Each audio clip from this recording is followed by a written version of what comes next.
thu khen telian som le kwa aneo som ni le kwa sunga zineo pen se som le ni in sem-in Israel gam sung teng apuak chi pen again nom na bulpi bang ahi hiam again nom na bulpi chi changin hi tang thu hem pe tung ton a hi thu khen te agel pen bang gen nom hiam chi to khat hi sak ding hanga ta chiang ina hi pa in hi levi mi pa in bang cha azineo se som na se ni ina se khia sem khia ina Israel be son be ni te kya kha hiam chi tom ani na en khom de hiam ama sa pen bang ki pok sa nom hiam chi le hi thu khen te sunga adia kina atop na lambang nak sian ma o pasian ina amoda ma khanan gam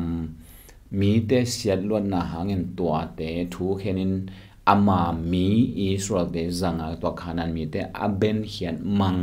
to khanan mi te siat za a tua te selwa ja pasen beng hia a to mun alwa sa Israel te ong siao a hina mo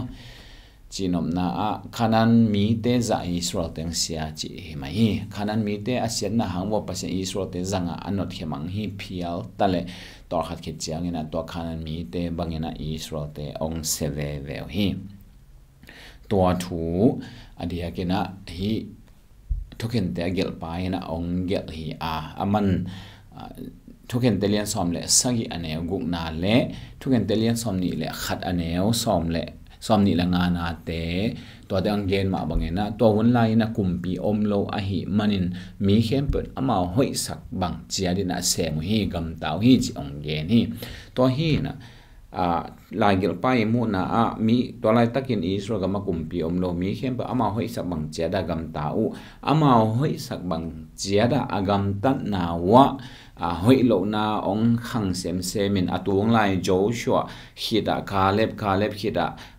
anau pa chi dan to dan ina thuken teng khang to ama salam te bro hoi jade do aya an nong lam chianga thuken te bang hoi lo sem phial mo kina ong mu a thuken te bu sung ma en leng atop na ma sia chi tang man asiao hi Sodom le Gomorrah sia dan lian ma hi Israel te sia u hi na kimuti hi ato teng khem po en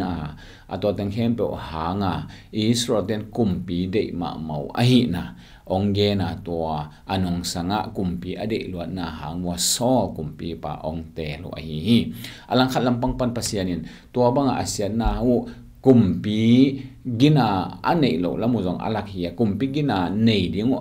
ai kele kumpi gina alungul na ding wa zong lampi bang chile mo abol sak to kom hi chi to zong ipodin to pi san kumpi gina ayanga makai khat beng khan khia chianga gina zolo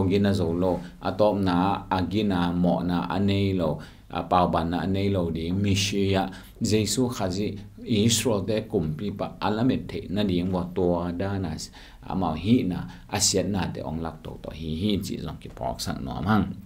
to hian thoken ten lai gel pai deihna bulpi Israel den kumpi nei lo ama ngai sut bang te ka hoi banga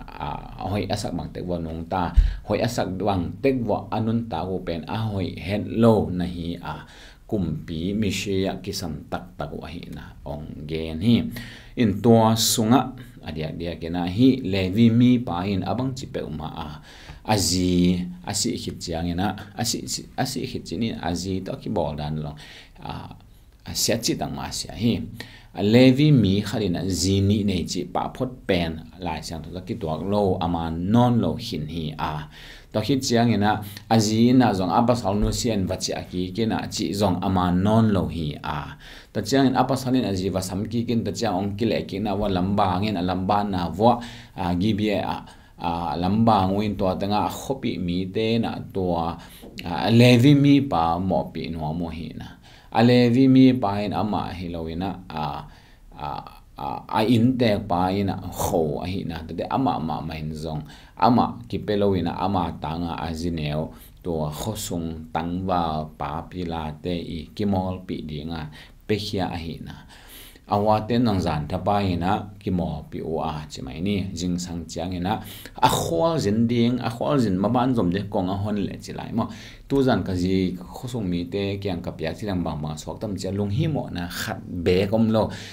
aji om lo thei gi ge a khwal zin a zom ding a in kong kha a hon pe le in aji kong khak len sa ana si hi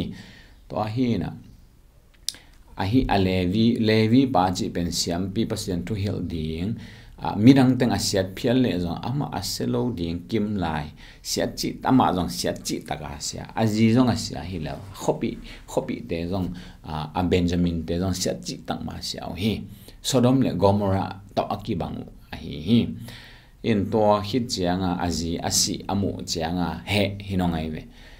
chinom na ama kidik sak ve hial chi taka hial na pi a hial lam ki thei lo ina ama mi pasien maya ami te ma ki dik sak ve hinong hitazen hi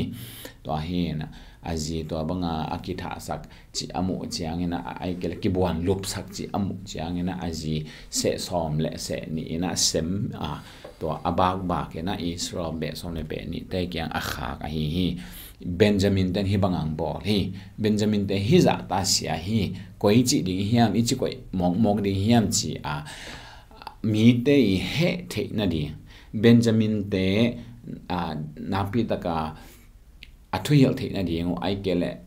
thu man da na thu a khen the na di ngo chi ni ama thu a khen sak the na di ngo anget na ai hi to hin to bang aji asem na pen ami te tunga Benjamin be te idea kin to gibia khomi te a hia hi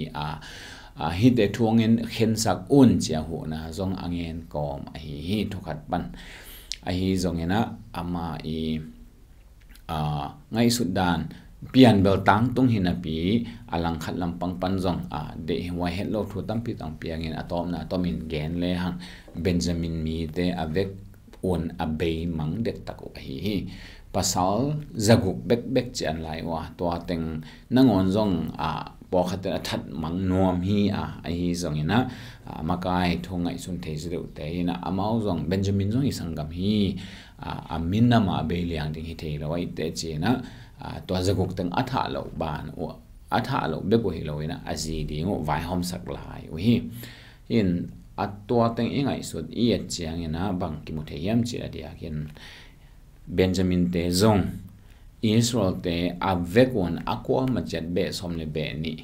avekon siawa amau te amakai ding pasian thu amakai ding Levi te nangon aset chipo hi asiat da no ben koi chi sia du hiam chi le pasian aphok no chiang ai kel minim be chiang chi bang Halloween to ma kum zanga wa lai thama abia hang hun la ya Sodom le Gomorrah seloma ma ahi manin pasian in kan le mei kwang to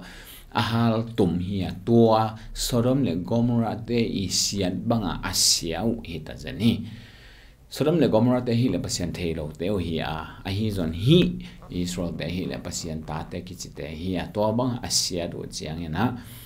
se huai ma dia ka pasian thuken na zong bel anung sanga anga o hi in to khem pon den again ma bangena Levi mi pain hi level to mang aji sema khang na be thuman bangin thuang khen sakon ki hibang ki bo hi chi atang ko na le zon na an hi hi zong in lai gel pa in hi le Israel de ki sema ma hi kumbi ki sam tak piu hi mishia ki sam tak ta hi chi onggen na hi chi na i teng to hi dot na adong hini to pan tam cha ding ong hi sak ta hen